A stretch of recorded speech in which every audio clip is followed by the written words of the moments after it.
talk Nadine Dinter, photography expert, and CASTRO, who has his solo show here. And I will give you the word. It's only 7:05. You had it listed for 7. I thought you planned anyway that people should mingle. Yes, welcome. All the seats are taken. Pleasure to have you all on board. Warm welcome. Wonderful. I'm here with Rick CASTRO. So, yes, and we're sitting in the first room of his solo exhibition, BAAL. We'll be exploring a little later what BAAL means, and in general, and what BAAL means to Rick. There are 2 other rooms that some of you have explored. The first room where we're sitting here, you're gonna see a mix of pictures that you would associate with Rick's work and some that we call a surprise. So you're about to enter this universe, and we'll be talking about selected images. So feel free to, look around or turn. I will also point to some, and the rest you can explore a little later when you go to the other 2 rooms. We're having another drink, or we'll be here, and we'll also open up to questions after our talk. So the solo show is comprising works that Rick has taken between 1986 and actually this year, right? Wow, 2025. This year, July. Yes, wonderful. So tell us, why did you call your show BAAL? Well, as you know, BAAL refers to biblical lore and the occult and the representative of a kind of demon entity or a spiritual entity in all different religions. But also for me, there's this artist aspect to it, where Bertolt Brecht wrote a play in 1918, and he wrote it when he was only 20. And then in 1982, David Bowie did the play version for the BBC, and also created an album of 5 songs that were each reciting the words, the poetry. And so for me, I'm not so much involved with the religious aspect I'm more involved in the art aspect. But what I did like about the title BAAL is that it's an honorary title, a master honorific title. And I love the idea of it being honorific. So because I've been working for so long, and because in the early stages of my career, as some people know, I did not get very good feedback, I am the master of my vision, and I'm owning my vision. So that's why I called it BAAL. Okay, wow, amazing. Thank you so much. Thank you so much. I'm proudly owning my vision after only 40 years. Amazing. Yeah, we're going to touch base on what you've done before photography. Well, some people already know, but we'll talk about that later. But let's get back to the demons and ceremonies. Right here in the corner, if you turn around, you're going to see a small size pinkish image, and you see it's called the Dumb Supper, and we've staged a ceremony. And there are also many people who have entered your life at an early stage and then guided you through the different stages of your career. So what kind of ceremony do we see here? Yeah, there's 76 images in this exhibition, and I was able to thank you to Semjon for being very loving in the way he curated it. But besides having my images that maybe I'm more known for the fetish aspect and the homoerotic aspect, I have a lot of personal images that haven't been seen before. And one of them is the one that Nadine represented. It's this very small red tone colored image, which you can take a look at later. But what that is, it's a ritual called the Dumb Supper. And I think any indigenous any country with the indigenous population has some version of the dumb supper, but this version is when somebody has recently passed, very recently passed, you create a meal for them and for yourself, and it was my boyfriend at the time. So we set a table, and I prepared the food. I think it was pasta. And then we have incense burning and different candles, and you'll look at the image later. There's a small image of my friend John Slade when he was very handsome and very popular. Well, if you look at this image, this black and white image over here with the boy all crossed, this is John Slade right before he passed away from AIDS, and he was abandoned by everybody because he passed away during a time when there was a lot of stigma about AIDS. So I was really the only person that stuck by him. So when he passed away, we decided to do this dumb supper for him. You know, so this is in 91. These are both in 91. So we're going to continue on the wall. You will have two very special models that you portray, that you actually met on the street and at a club.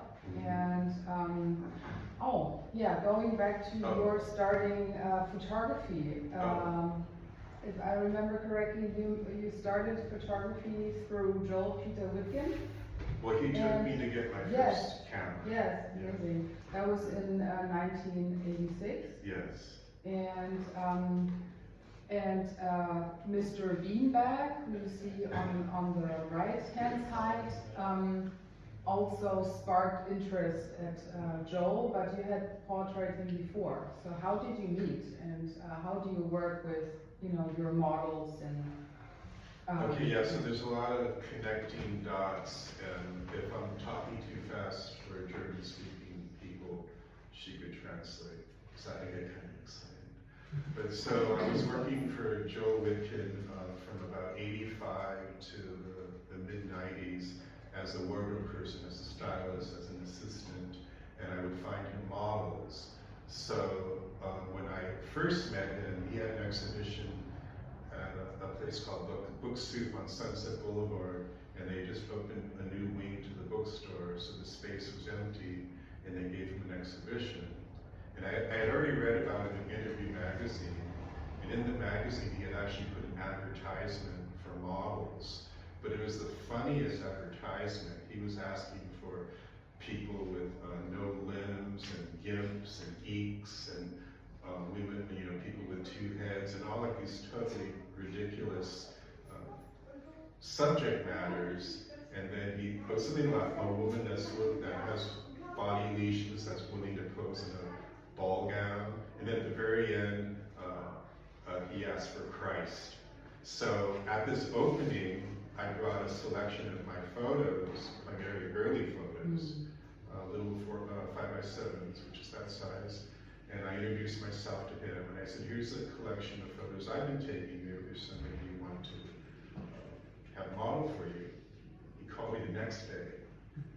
Bunny, I want to photograph Bunny. And that's the goddess Bunny on the left.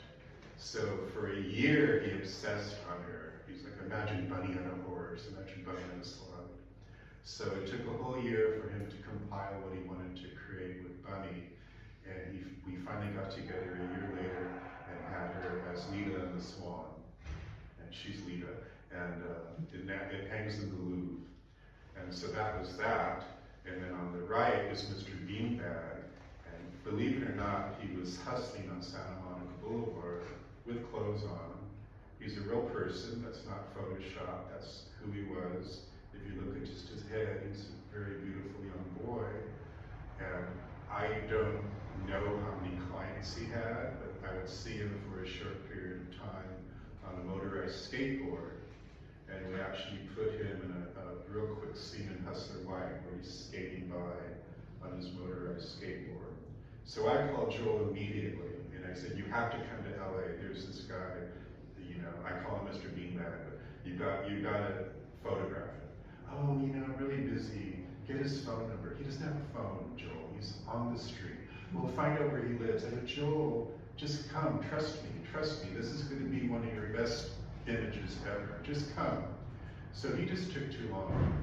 So I said, fuck it, and I went and I shot it myself. And there he is in my house, right off of Santa Monica Boulevard on Stanley. And he was a really sweet boy, but he was very crazy. So he moved around very fast. So and he was very limber, you know, for having this deformity. He was very limber. And it was, you know, I think I captured him. And then, should I tell you another sidebar? Yeah. Oh. So as a sidebar to that, then Joel called me like 2 months later. Okay, I'm ready to come shoot him. He's long gone, Joel. You know, you missed your chance. And so this was in 97, 96, Yeah. 95. Thank you. 95. So 10 years later, I'm sitting with Rick Owens and Michelle Levine at her restaurant in Hollywood, and I'm showing them Mr. Beanbag, and Rick's eyes just light up, and he says, "Can I buy it?" And I said, "Well, of course you can buy it." So then he asked me if he could use that image for his first fashion show invitation. So that's the invitation to the first Rick Owens fashion show in Los Angeles. And then the invitation's real straightforward, done really nicely. And then after the show, he said nobody liked it. It really upset me. The only one that liked it was Kate Moss. And I said, well, that's all that matters. So yeah, Mr. Beanbag has had numerous lives, as had the goddess Honey. Yeah, and then if we continue on the wall, there's a beautiful portrait of your dad. Yeah. When he was how old? He was 93 in this photo. As a and model, this photo. yeah, as a model for Rick Owens. This was the lookbook of 2014 Moody collection, fall collection. And I used my father and 3 other seniors. My father was the eldest. And I decided to shoot him separately because he was reluctantly willing to do it. But I knew that if I shot him with these other men, that would be too much. So I brought him to my gallery the day before and spent the day shooting him. And then Rich Ibar, who was Rick's stylist at the time, he had all the clothes. So we worked with my dad. And my father was really handsome when he was young. I mean, dropped it like matinee idol. And I think he's still extremely stately. And the idea that, you know, he would take off his shirt without any question, he just did. And, you know, I think that in a way that these images were more shocking than my explicit fetish images, because this was to a mainstream fashion crowd. And they weren't used to seeing elderly men objectified or made glamorous, or certainly modeling high fashion clothes. So he became the world's most famous, the oldest male model in the world. And it got a huge amount of publicity after the initial lookbook. And then I go back to my father and I tell him how famous he is. And he's just sitting there. And I show him the pictures and he goes, oh, I look like a corpse. So he never liked it. Yeah, he never liked it.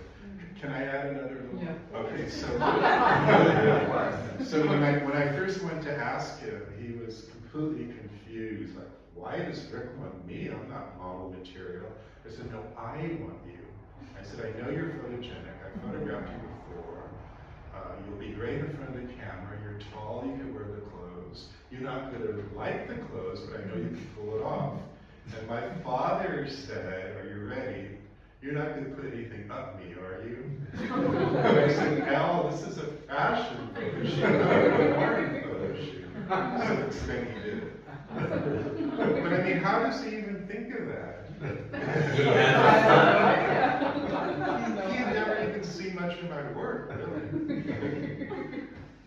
Talking about your work, before you entered photography, you were also, you know, a part of the fashion scene.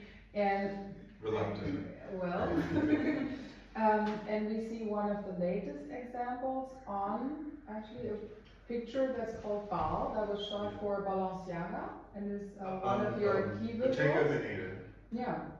Bottega Veneta. Oh, sorry, You said Bottega Western, Veneta. yeah. Yeah, well, yeah, Yeah. sorry. So, tell us a little bit more about your fashion work and your story with CASTRO and Well, you know, where you're going. there's surprisingly not much to tell as far as fashion, but before I was a photographer, I was a wardrobe stylist for about 13, 15 years. And during that time, I worked with all the photographers who were starting their careers, who became the most well-known photographers in the industry. Like I started with Herb Ritz when he was still doing editorial, and I started with Greg Gorman when he was just starting to do, stuff in Hollywood. And then the agency that I was working with, they brought in George Hurrell. Everyone thought George Hurrell had died. I thought George Hurrell had died. But they brought him in, and I started working with George Hurrell, so that was pretty incredible. And then, of course, I was working for Joel Witkin, and I can like name drop more, but I think that's funny. But I worked nonstop as a wardrobe stylist with everybody. So this was the way I learned photography, by watching as I'm getting paid as a wardrobe stylist. And this is a better education than I would ever have if I went to art school or university. Just by watching and not even really asking questions, just watching as I'm working, as I'm dressing them. And as part of the show, we also have your very first picture. Tony Ward as a dog. Yeah, the little small one. little one over there beside the cat. Yeah. And throughout your work, throughout the years, we see many images of Tony Ward. So how did you meet and on what occasion? Even up to this year, which they're not in the exhibition, but I have to pick and choose. Next time, next exhibition. But yeah, so that's in '86. And I met him just a few months before, and that's actually during a shoot that I was doing with LA photographer Alex Sanchez. And I took Tony aside and asked him if he would wear this leather gear that a friend of mine made, and he was very open to it. So that was called Dog, because I think it looks like a dog, a shadow. But there's other images I shot at that time where you see his face. So I just had this continuous working relationship with him. He even lived with me for a while. That was a little later. And then I took a Polaroid of him, maybe that day or the day after, and took it to Herb Ritz and said, "You've got to use this model. He's incredible." And Herb's like, "Oh, I don't know, Rick. He's just like, I don't know what." I said, "What do you mean, Herb? What does that mean?" He goes, "I don't know. I don't like his nose." I said, "What do you mean? It's like a second dick." And Herb gives me a real dirty look because he's sort of prudish. And then he says, "I don't know. He's not my type." I said, "Herb, he's the world's type." So a few months later, he books Tony for the very first box cover for Calvin Klein underwear, and then starts to use him for everything, and then introduces him to Madonna, and then we know what happened there. So went all downhill from there. And so yeah, that's from the beginning until now. Yeah, wonderful. And you're going to see many other pictures of Tony work that. Yeah, there's a few here, there's a few in the back, but the ones of this year will have to be later. He looks great, If I'm 67, he must be like 62. He looks great. He has, gray hair, but he looks great. Yeah. And also on this one here, we see the portrait of Holly Woodlawn over here. Yes, and you had an amazing show. I had the pleasure to see it live at the Hollywood Forever Cemetery at the Columbarium. Tell us a little bit more about this, because it's a very special place, and how did everything come about? The photo was taken in 1990 when I was working for the Advocate magazine, so they're the ones that arranged the photo shoot. And there was a story about her finally moving to Hollywood and trying to make it in Hollywood, which she really didn't do that well. But she's a Warhol superstar from the 60s and 70s. She's one of her and Candy Darling and Jackie Curtis are some of the early trans women and trans performers, even before there were different terms for that, before hormones. So, she's a full-on trailblazer. And the image that you're referring to is a much larger image. I think it's that pose, or similar to that pose, but it's a much larger picture. And I have it in my permanent museum at the Hollywood Forever Cemetery. And the reason why I included it in that, and actually the Goddess Bunny, is they're both interned there at the cemetery. So it was important for me to have a really strong queer presentation and trans presentation in something as general as a cemetery. Because even in death there's prejudice, even in death there's restrictions. So at least this part of the cemetery, I'm showing this alternative. And the cemetery, as anyone that has been there, it's really one of the most special places in LA. And Ronaldo came to visit it, he didn't want to leave, he wanted to be involved right there. Later. Yeah. Did you reserve your spot? And Nadine's come to visit me, and you'll come to visit me. I don't know about you, but. Yeah, so we continue on this wall here Sure. with this picture right here. Yeah. The pedestal of Gilles de Rais. Yes. So who is this guy and what do we see here? We see skulls and some furry objects, but I'm sure there's a cool story behind it. Maybe. So I gave it the title, The Pedestal of Gilles de Rais, because Gilles de Rais is a French historic figure. He was part of the army of Joan of Arc that won the battle against the Brits. That was the 14th century. I'm not sure if I have my timer. And so during that era, they were both heroes, but then eventually they both burned at the stake. Joan because they thought she was a witch. Him because even though he was a very wealthy, very, very wealthy landowner and had a title, he was dwindling his fortune by just being really lavish and having these lavish parties every single day and just not a care in the world and just, leading this life of ruin, which was hard to do in the Renaissance era. And then he decided that he was losing his wealth, so he was hiring these wizards and these sorcerers to help him get his wealth back. And somehow one of them decided, or he decided, that they would do these rituals with children, that would somehow empower his wealth.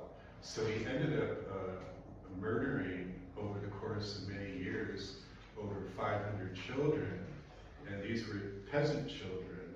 So in that era, life was cheap for everybody, but for peasant children, nobody really cared. So he got away with it, and the only reason he was ever taken to trial is because the powers that be wanted his land and property. He had a lot of property in France, all over France. And the Surrealist writer George Bataille wrote the transcripts of the trial, and it's really interesting. It should be a movie. I want to direct it. It needs a big budget, but yeah, he's just kind of like the opposite of a hero. Yeah. Also wondering who would be playing him, huh? Well, he was really good looking, and in a way, Bluebeard was based on him because he used to dye his hair with grapes, so he supposedly had a blue beard, and he was very arrogant and self-centered. And if you ever look at there's a lot of different versions of Joan of Arc, and he's in almost all of them. All right. Yeah, because he was a big part of that. But the work we see Right, here, yeah. that All right, is see what I told Yeah. you. So that's just the title. So the actual image, that's a pedestal made from plaster and human skulls. I'm not sure how many, but they go all the way around. And then that's mink rope, and this was all created by Rick Owens very early in Paris, before he was doing furniture, or when he was just starting to do furniture. So when I went to visit him the first time, I was obsessed with it. So I documented it, and I'm glad I did. I put the mink rope on top of it. The mink rope was sold separate. And then I did a bondage scenario with a boy with the mink rope. But I love the way this looks, because this looks like you know, like a tableau, or like a, it just to me has a really dramatic, strong image, and different people that have seen it, it resonates to different people. Like my friends in Querétaro, Mexico, they say that it's like this relic that's in their hometown, and so everybody kind of sees something different with it. Almost because it doesn't really have a focal point, it's just sort of this thing. So there's a lot of energy there. And it was the only one he ever made. It was highly illegal. So he couldn't ship it to me because I wanted to have it in my gallery, but he wasn't able to ship it. He eventually sold it to a private collector, so I'm glad I documented that. Okay, good. Well, a lot of memento mori Yeah. going on. And talking about hell and evil people and poetry, right there beside the Bottega Veneta picture, we see a depiction of the Gates of Hell by Rodin. So when did you go there, and with whom? That was in July of this year, and I was in Paris because I'm part of, Rick has this beautiful exhibition at the Museum de Ville, which is I guess the city museum, right? And it's a beautiful presentation, not only of his photographs, but of, you know, he can really be out there as well. So that my photographs are in the room. It has a warning label, and it also has a fountain of him pissing. And while I was there, they live very close to the Museum de Rodin. So I've been there. The first time I went there was with Rick Owens, and I was just in awe. It's huge. And then the time that I was here a couple months ago, I took my good friend Jeff Judd, and I led him to the Gates of Hell. And he very willingly came with me. But I want to get one note, because I want to get do you mind? I want to get it accurate, because, you know, I'm all about accuracy. We have that in different sizes and versions too. I don't know. So what I'm going to tell you is, so Rodin, you know, the museum is where he used to live and work, and it's a beautiful space. I recommend it to everybody. But when he did the plaster for the Gates of Hell, he never lived to see it cast. So the casting was done after he died, and it's also with a black patina as opposed to just a bronze. So this stays matte black, so it doesn't oxidize the way the patina would. So what I wanted to tell you accurately is that it was made in pieces. So the top three figures are called the three shades. And then in the door itself, which you probably can't see because I have it really pretty dark but he also has the finger and the kiss. These three statues were made for the Gates of Hell, and it's in pieces, and it wasn't put together up until he died. Well, those three pieces had become way famous on their own. I mean, the kiss is also a replica of the Hollywood Cemetery, not to mention there's probably a few in Berlin. So besides it being part of the Gates of Hell, they have their own life. So yeah, it's one of my favorite art pieces. He's one of my favorite sculptors. He's my favorite sculptor. And the way it's presented there is extremely dramatic. It's wall size.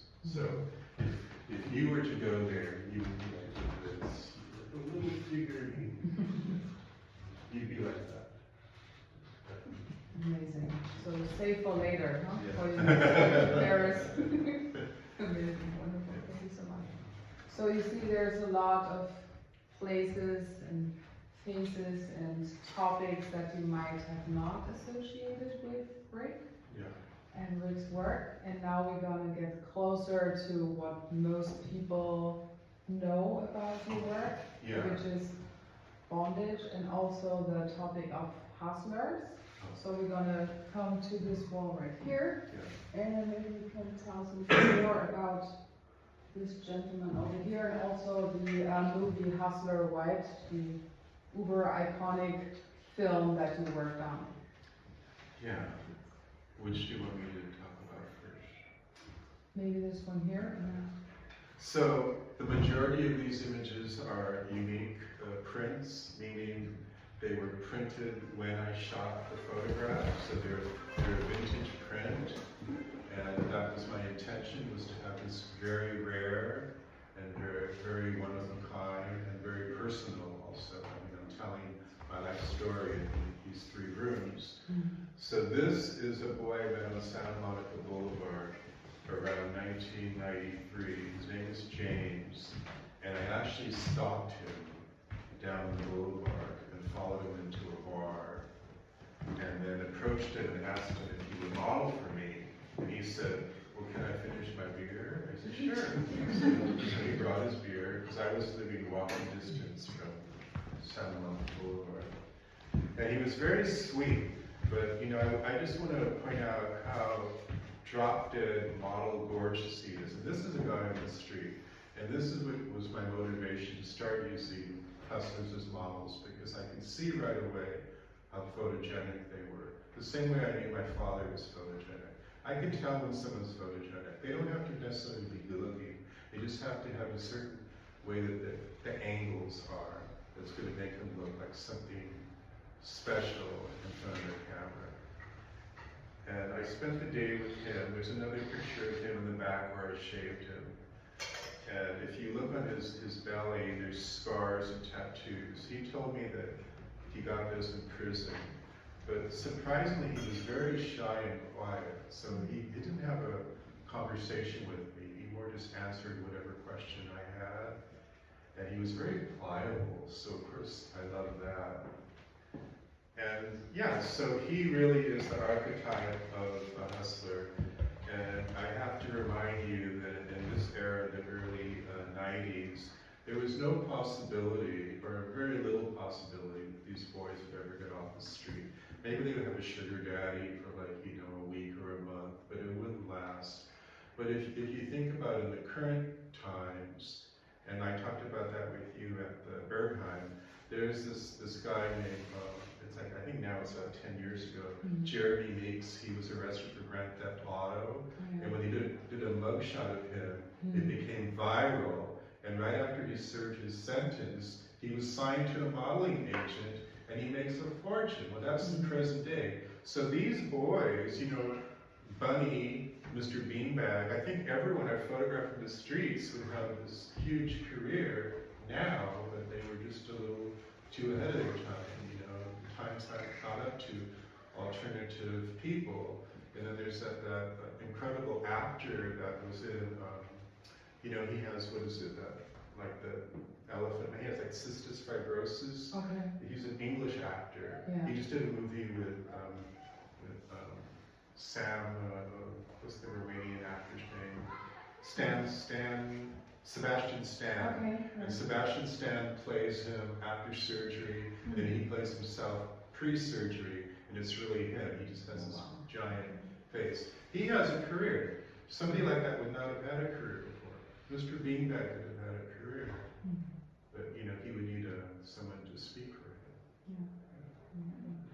And how does this tie into the Hustler White?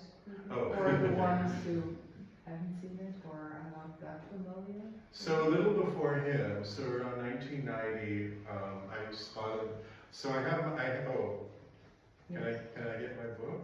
Yeah, shall I? Yeah, could you?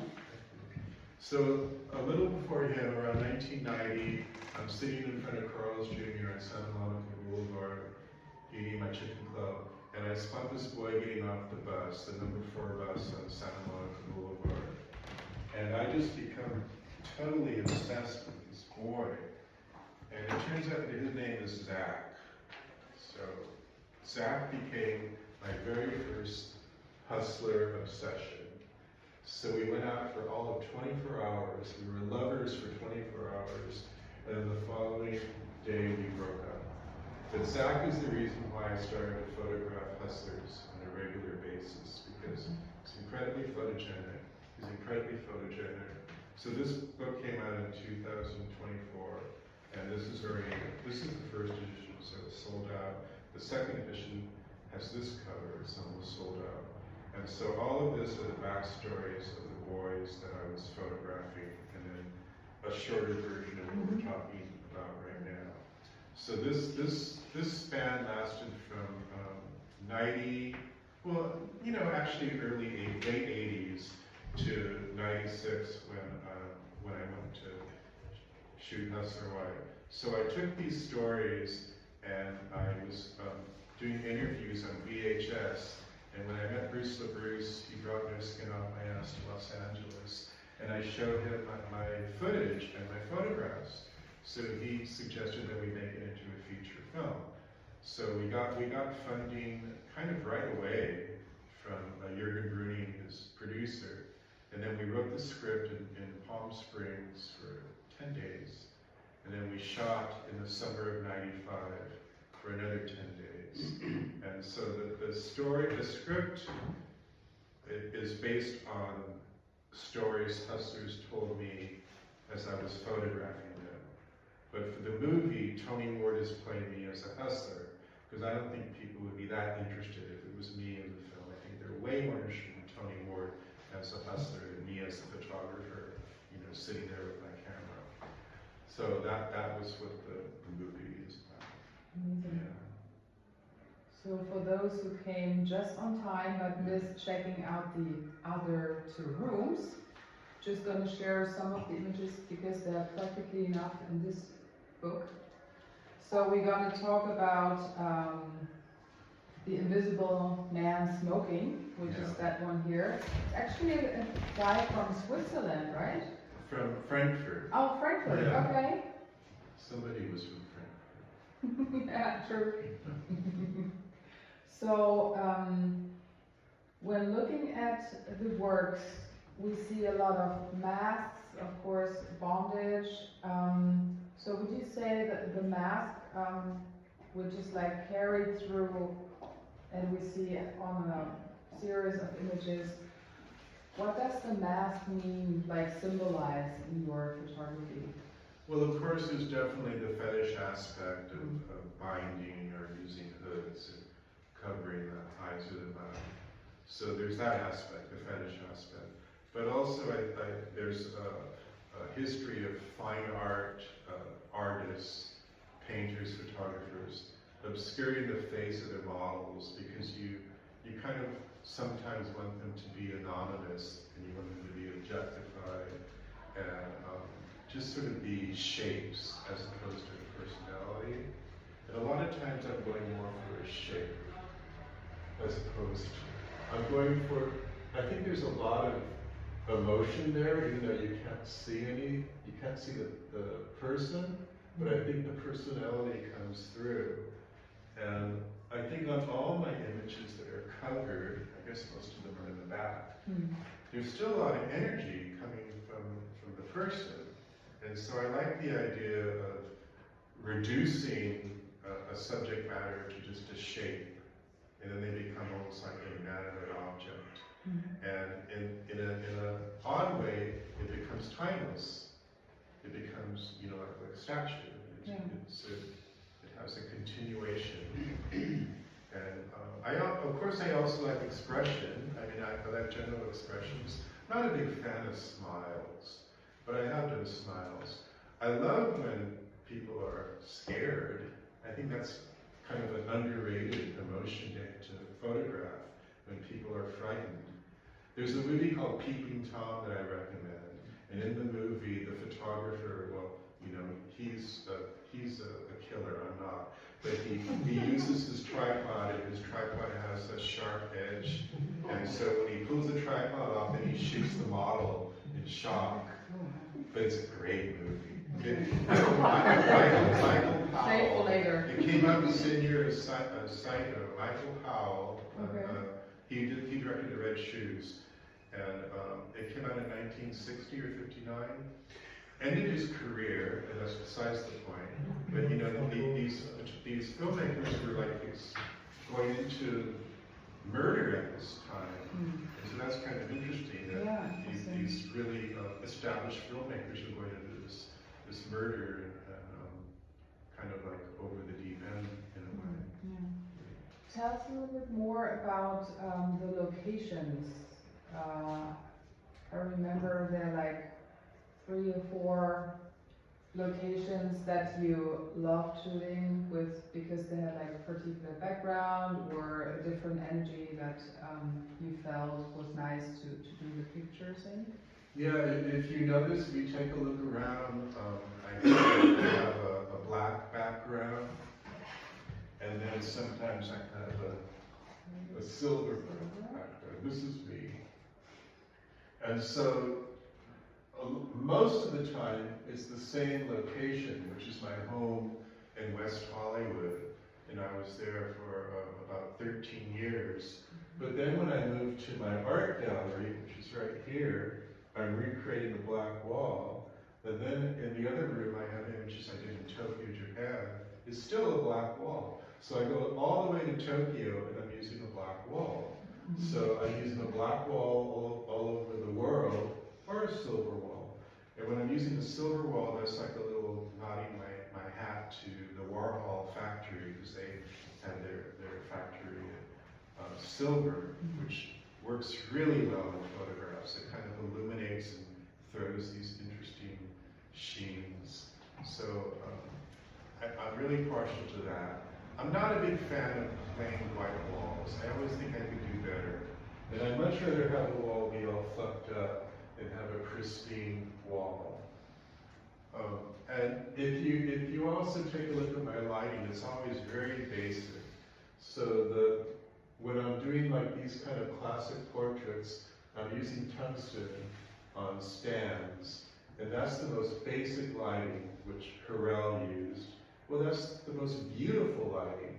You use the main light up here, which is always slanted down on one side of slanted a little bit to one side of the model's face, so you get a little bit of shadow. That flatters you. That's what they did with Joan Crawford and Jean Harlow. Those are those classic Hollywood portraits. Then you have a fill light here. It's very basic. If you look at my lighting, I have glamour lighting. It's just the models are, hardcore. But the lighting is really glamorous lighting. And then if I'm outdoors, of course I'm using sunlight, I'm using ambient with nothing. Every now and again, if I have someone helping me, which is very rare, they might have like one of those reflectors to kind of get a little fill light here to get rid of, eye bags. But I don't do any retouching at all or Photoshop. I leave all the flaws on the person, on the walls. If it's dirty, I leave it. If there's threads or whatever, I leave it. And that's like this reaction against my wardrobe era. Because when I was a wardrobe person, you had to be so fastidious. You had the director breathing down your back, and the actor being all neurotic, and all the producers and the commercial directors just breathing down your back, and everything had to be, you couldn't have wrinkles. Like, what's wrong with a wrinkle? So after I gladly left the industry, all my photos are a mess on purpose. Yeah. In the second room, we do see some small size bluish images. Yeah. And that came together through printing, right? Or like in the development process. Then you didn't do any production, like the blue too and blue? Yeah. The ones she's referring to, and also the little red one over there, that's done with Ilford film, which I think is kind of hard to come by these days, at least in LA it is. But it was a black and white film, 400 ASA, for you camera people.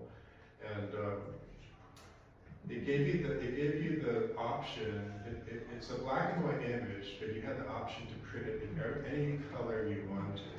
And the color would be based on how much light there is. So you can get a certain tone based on the light, and then the darker the image was, the more it would go towards the blue tones. And then, of course, you could do sepia. So she's referring to 2 images in this room, and I chose a blue. So that's done with the film, as is the red one. The ones next to the blue ones are of Tony Ward. That's done with lighting. I'm using golden light with gels. So it's 2 different processes. The gels is very old school Hollywood as well. You just take actual colored gels and clip them onto a light and manipulate the color like that. In regards to this one, which is actually pretty dark, that's actually at the cemetery, and that's stained glass windows, and so they're already yellow. So that's what the light is on his face, is from the stained glass window. So I'm always working with what's there. I don't like to bring in any equipment unless I really have to. And if I do, we're talking about 2 lights, 3 at the very most. I'm very no frills. Yeah, it's really amazing. I mean, it really struck me how many different techniques and even like different prints there is. Also the rubberized prints that you showed me when you had you participated in the Tom of Finland festival. Yeah, 2 years ago. last year. Last year at the Berghain. It seems so long ago. Yeah, it seems longer. Yeah. So rubberized prints. I mean, that's first of all super perfect and very in line of your work, but also like, what is it? What technique is it? That I've been experimenting with recently, like in the past 2-3 years, and I don't think it's caught on yet, but I know it will. It's rubberized paper, but it's archival, so it's very sturdy. And it travels well. You can roll it, you don't have to worry about it getting damaged. But it's archival, meaning it'll last at least 100 years. That's a big deal, right? So with that, I can travel, just put it in a tube and not be worried it's going to get damaged. The other prints are very fragile and they get damaged pretty easily. But I did want to point out one other thing as far as using gels with the tungsten light. That's Hurrell. That's the masters use the most basic lighting. Hurrell used the most basic lighting, either black and white or with gels if you want to color. Herb Ritz used the most basic lighting, sunlight. That's what he used. And he would wait until the sun was on the side. It's called the golden hour. So it would be like around 6 in the evening, 7, whenever the sun's on the side, or in the morning. We would sit around all day, and then when the golden light would kind of run and get all these pictures, take hundreds of pictures. That flatters anybody. Anybody looks beautiful in those 2 ways. In the golden light, sunlight, basic sunlight, or tungsten on stands. Not strobe, not flash. Basic. It's all about basic. Same thing with cameras, the more basic, the better. Very cool. Yeah. In the 3rd room, Yeah. we also see some images of another icon, Kenneth Anger, Oh, yeah. posing. You noticed. Well, and he was posing with a very special model. Tell us a bit about the story, how you met the model, and then how those guys came together. Well, I met Kenneth Anger around, I'd say 95. Yeah, about 95. I went to see him. He was giving a lecture at a university in La Jolla, so I drove all the way down there. And at the time, I had these little bondage zines, or Xerox staple zines. And after his lecture, I went down to him, and he was immediately receptive, and I was surprised. He was very receptive. And he loved my zine. It was just some, little staple Xerox zine, but he loved the images, and he got very excited. This is pre-internet, pre-cell phone. So he started to write me letters, handwritten letters, and he would send me gifts in the mail. And then immediately he connected me with the Alfred Kinsey Institute, which is the Sex Research Institute in Bloomington, Indiana, of all places. And so he got me archived at the McKinsey Institute. I knew him for like a couple of weeks, and he got me archived there. So he did these really sweet things. But boy, when he was grumpy, he was grumpy. So I might have to blame it on his years of acid use. But he was very, I guess bipolar might be the word. Yeah. So he'd be totally adorable or just this really cruel person. So that was when I first met him. And so the photos are in 1999, and he was obsessed with my model Carmilla Caliban Cox, who was a sex worker. He had his own brothel in Bern, Switzerland, or was it Zurich? I think it was Bern. And so he was in LA, he came to LA to visit me, and we were at a Tom of Finland art fair at the Galerie Theater on Wilshire.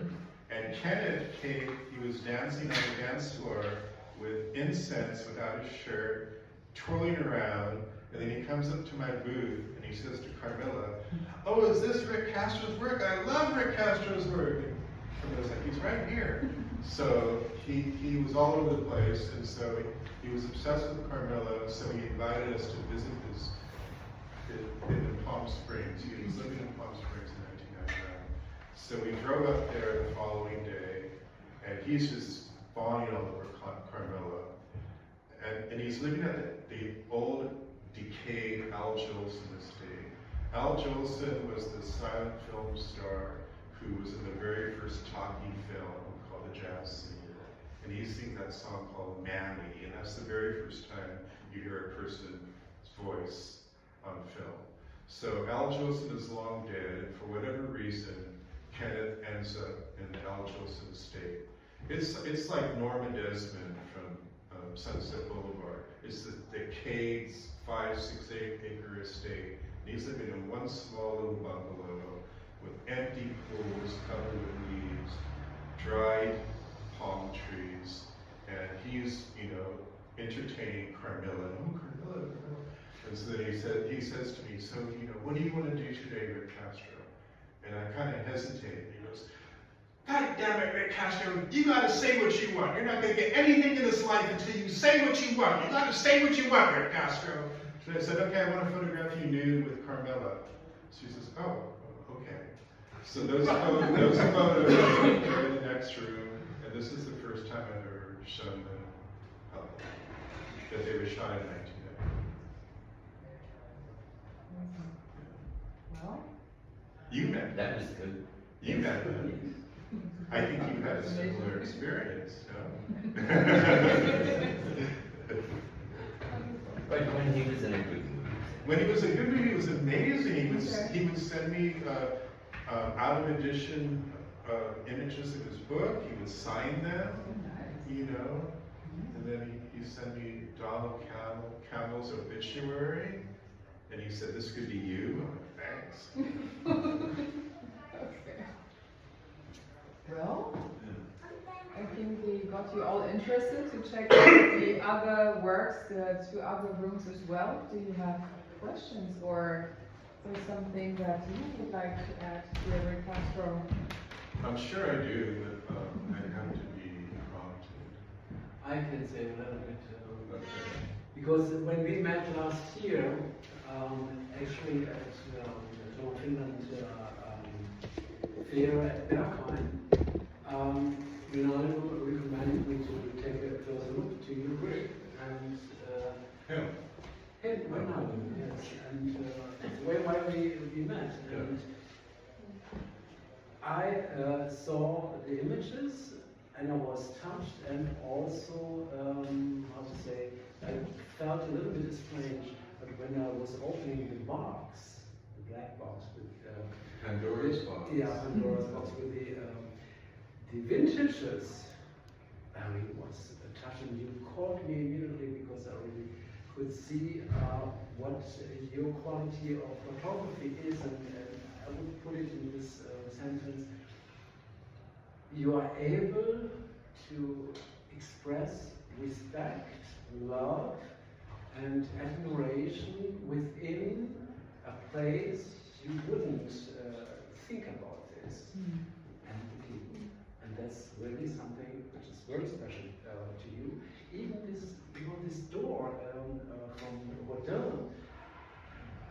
such a very I unique love the genre. store.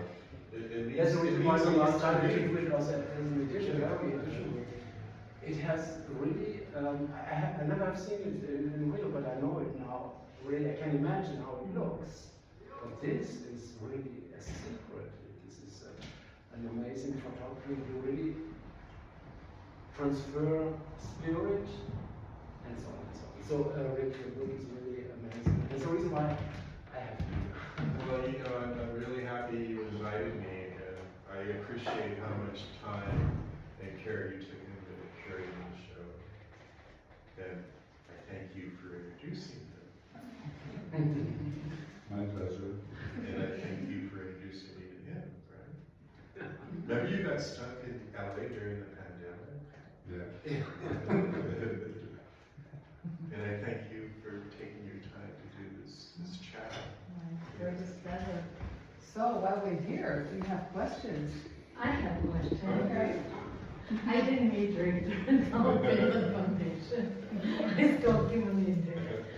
So I wanted to ask you about this sort of analog to digital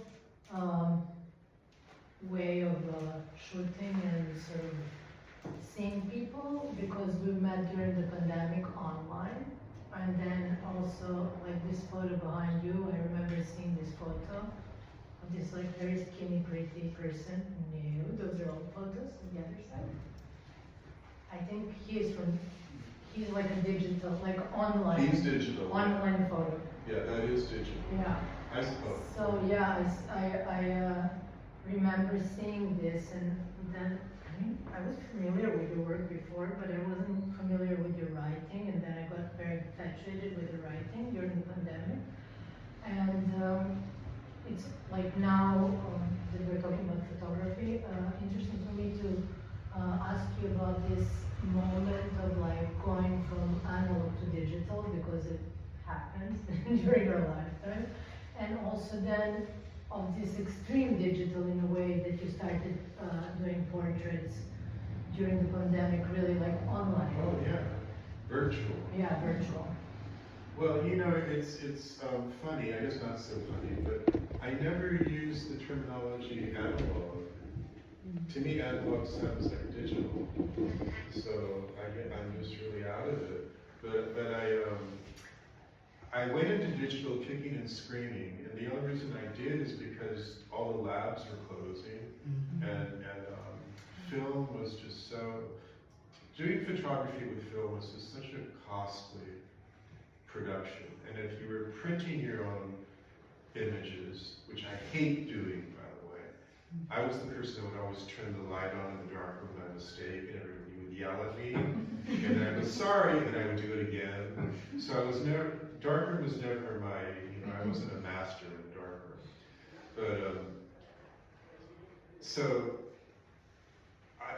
Joel Whitkin took me to buy a Nikon FG in 1986, which is the most basic camera you can have. I loved it for that reason. I still have it. I've only had 3 cameras in my entire life. And the one that I have that I use exclusively is a Nikon digital. And once I embraced the digital, I actually don't want to shoot film ever again, because it's just way too much trouble. You know, I can update my digital camera, but I don't want to. To me, that becomes like a little familiar. That becomes something that is important for me to use that, the same way it was for me to use my other camera.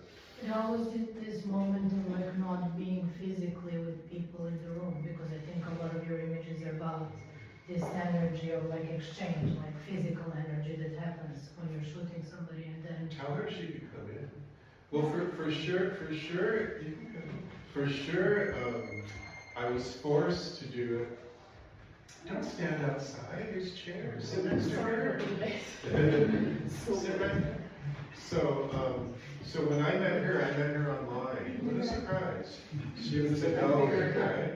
And I was sequestered in the high desert of Southern California during the pandemic. I mean, I lived in LA at the same Yeah. time, like certain periods we shared. Too much information. No, I'm kidding. No, but anyways, so during that year, 2020, I had no choice because I wanted to shoot, but there was no one to shoot. So I started to reach out to people I knew online to shoot them on Zoom. And it worked out really well because I could shoot anybody in the world, Yeah. except that I had to rely on them to direct them how to light it, or to direct them to be near a window. And you can only direct them to a certain extent. And then the pictures can never be printed because it's just not, it would pixelate. So it only exists online. And I did a series of that. She's like I guess she's like a non-binary model, and she has incredible online images. She goes by the name of Salvia, and she's like this major influencer. She's this trans girl that was doing all this out of her bedroom in her parents' home, which she started when she was 15. I think I met her when she was 19. So I shot her virtually, and I would get these things published during that time period. So that was the best I could do. And then I had zero work, zero income. So I started to write, and I was lucky enough to sell my plague diary stories to a document journal, which is based in New York.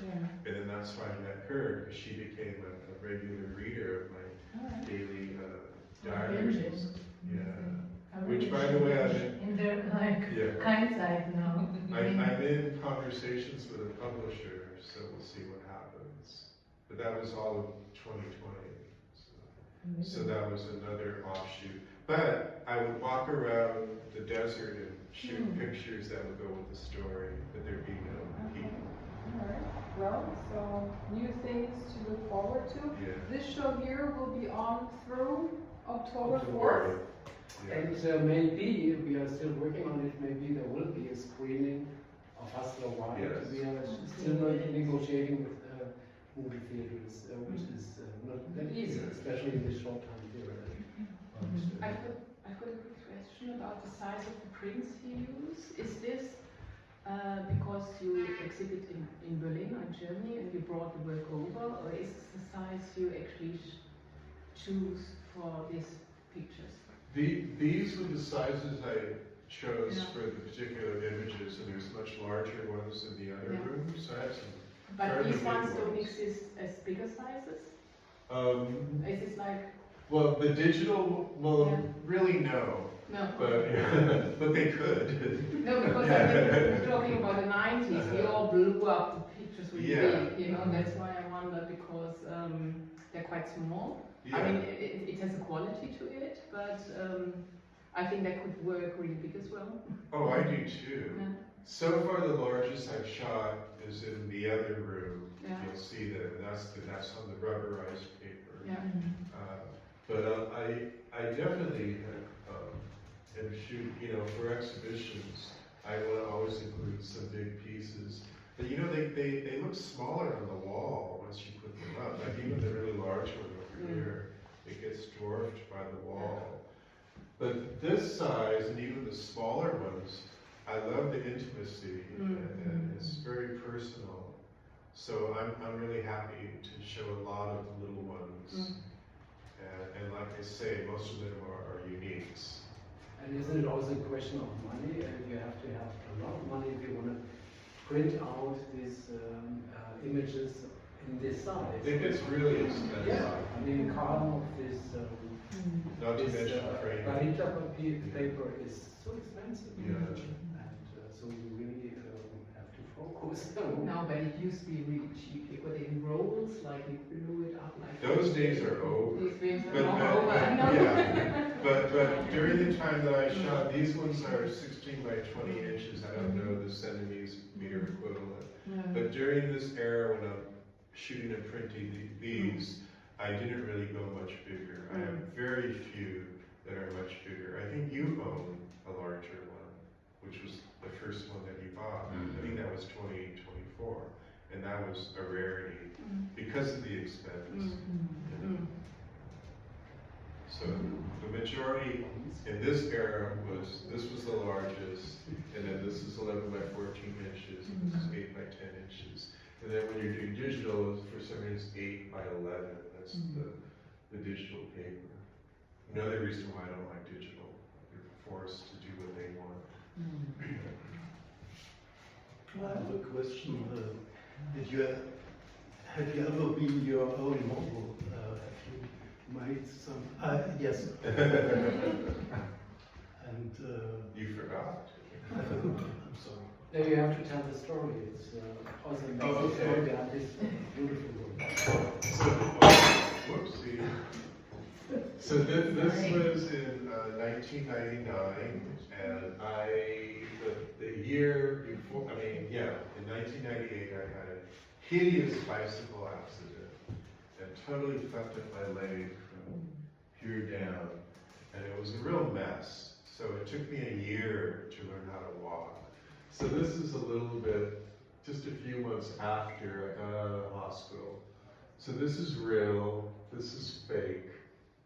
This is my same black wall in my apartment in West Hollywood. I put the camera on a tripod with a timer, hobbled over here, took the picture, and then I had this cane. I figured since I was going to be on a commission for a while and had to have some kind of cane, I invested in a really nice cane. This is a brass phoenix, because the phoenix rises from the ashes. So I had this dandy look, all of '99, and then the Christmas of '99, I was able to finally stop using the cane. But I'm not shy, so I don't mind showing you the aftermath. So I still have issues. So if you watch me closely, I do have a slight limp. So that's life altering. That fucked up my career. On hold for a year. Did you get rid of that stick? What? You had a stick last year, and I haven't seen Well, I brought one. I was afraid that the TSA was going to take that, so I had a cheapie. Last year I was in a wheelchair. Yeah. I had some kind of weird, first time it's ever kind of gone out since then, but that happened last year when I was at Bergheim. Yeah, it's called age. You know what Betty Davis said, right?